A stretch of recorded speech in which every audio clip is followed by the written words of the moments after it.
At some point, life will hand you something you cannot fix, cannot return, and cannot outrun.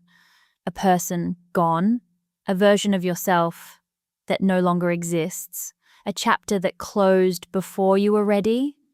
And when that moment arrives, most of the advice you will hear is almost useless. Stay strong. Everything happens for a reason. They would want you to be happy. These words come from kindness, but they miss something essential. They treat grief like a problem to be solved rather than a weight to be carried. The Stoics understood this, not in a cold, detached, suppress your feelings way. In fact, quite the opposite.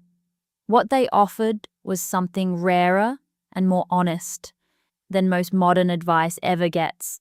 They offered a way to grieve fully without being swallowed by it. Marcus Aurelius lost friends, children, and mentors throughout his life. Seneca buried his own son. Epictetus watched people he loved suffer in ways he could not prevent. These were not armchair philosophers writing comfortable theories about pain from a distance. They were people who had stared directly into loss and had to figure out day by day how to keep living well. And what they discovered was this: grief is not the enemy of a good life. Refusing to grieve honestly is. The Stoics did not teach us to harden our hearts. They taught us to understand what grief actually is so that it shapes us rather than destroys us. That is what this is about, not a shortcut through the pain, but a wiser way of walking through it. Before the Stoics could teach anyone how to handle grief, they had to be honest about what it is, and their answer might surprise you. Seneca wrote to his friend Lucilius that grief, at its core, is the gap between what we expected and what reality delivered. We built a picture in our minds of how things were going to go. We assumed the person would be there. We assumed the relationship would continue. We assumed the future would resemble the present. Grief is what floods in when that picture is torn apart. Now, here is where most people make the first and most costly mistake. They fight the gap itself. They rage against the fact that things changed. They spend enormous energy wishing reality were different than it is. The Stoics called this a confusion between what is up to us and what is not. The loss has already happened. The door has already closed. Fighting that fact does not reopen the door. It only exhausts you in the hallway. But the Stoics were careful not to stop there, because stopping there would make them heartless. They did not say, do not feel the gap. They said, understand what the feeling is actually pointing to. Epictetus taught that the pain of grief is in a strange way a measure of something beautiful. You cannot mourn something that did not matter. The ache itself is evidence of love, of connection, of a life that touched yours. When you frame grief that way, something shifts. You stop treating it as a malfunction and start treating it as information about what you valued, about who you were in relation to what you lost. And that shift, small as it sounds, changes everything about how you carry it forward. Here is where the Stoic teaching on grief gets genuinely practical and genuinely challenging. Marcus Aurelius wrote in his Meditations that it is right to feel the sting of loss. He did not pretend otherwise. He mourned his teacher Fronto.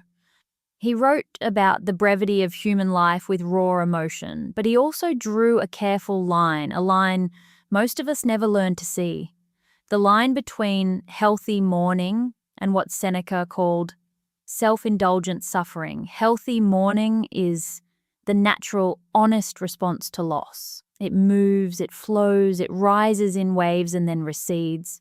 It does not ask you to pretend the person or thing did not matter. Self-indulgent suffering, in the Stoic view, is something different. It is when we begin to perform grief rather than live it.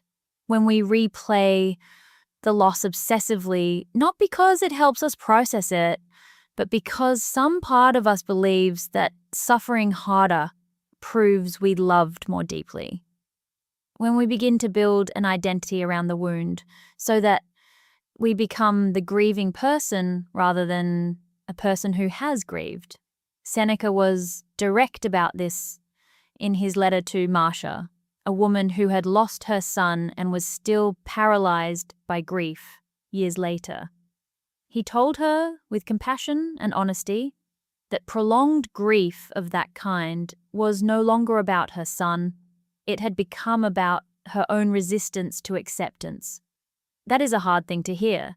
It is also a freeing thing to hear, because it means the suffering is no longer inevitable. It means there is a threshold you can choose to step across, not by forgetting, not by pretending, but by deciding that love does not require endless pain as its proof. So, what do the Stoics actually recommend? Not vague encouragement, real, usable tools. The first is something Seneca called the practice of pre-reflection. Not to dwell morbidly on loss before it happens, but to occasionally remind yourself that the people and things you love are on loan. He wrote that we should love all of our dear ones, but always with the thought that we have no promise that we may keep them forever. This is not pessimism. It is the opposite. When you stop treating presence as guaranteed, you start treating it as the gift it is. You pay attention differently. You leave fewer things unsaid. And when loss does arrive, you are not starting from zero. You have already, on some level, held that possibility gently. The second tool is what Marcus Aurelius practiced constantly in his own journaling, returning to the view from above, zooming out from the immediate pain to see it inside a larger context, not to minimize the loss, but to find proportion. He would remind himself that countless people before him had endured exactly this, had lost children, had buried friends, had watched empires crumble, and many of them had continued, had found meaning, had loved again. The grief did not end their story. The third tool is perhaps the most underrated. Seneca encouraged deliberate re-engagement with life during grief, not distraction, not numbing, but intentional small acts of participating in the world again, a walk, a task completed, a conversation with someone who needs you. These acts do not erase grief. They remind the grieving mind that it still has a function, still has a place, still belongs to the living, to the every major loss carries something inside it that we tend to miss because we are too focused on surviving the pain. The Stoics believed that adversity, including grief, was not random cruelty. It was one of life's most powerful teachers, if you were willing to sit with it long enough to hear the lesson. Marcus Aurelius wrote that the impediment to action advances action.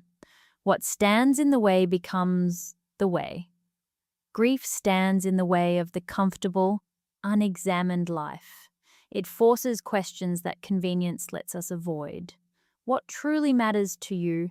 How are you spending the time you have? Are you living in a way that honors the people and values you claim to hold? Most of us spend years avoiding those questions. Loss strips the avoidance away. And in that raw, uncomfortable space, something can grow that could not have grown in comfort. Clarity, depth, a recalibrated sense of what deserves your energy and what never really did. The Stoics were not romantic about suffering. They did not say loss is secretly wonderful. They said that a wise person finds a way to extract something real from every experience, including the hardest ones. Not because the loss was worth it, but because living in a way that wastes the lesson would be its own kind of tragedy. If you have ever come out the other side of something painful and found yourself more honest, more patient, more present than you were before, you already know what they meant. Grief, carried wisely, does not just leave scars, it leaves wisdom. And wisdom, as the Stoics spent their entire lives demonstrating, is the one thing worth building toward. If this spoke to something in you, take a moment to like this video and subscribe. There is more ancient wisdom waiting for you here, and the next one might be exactly what you need.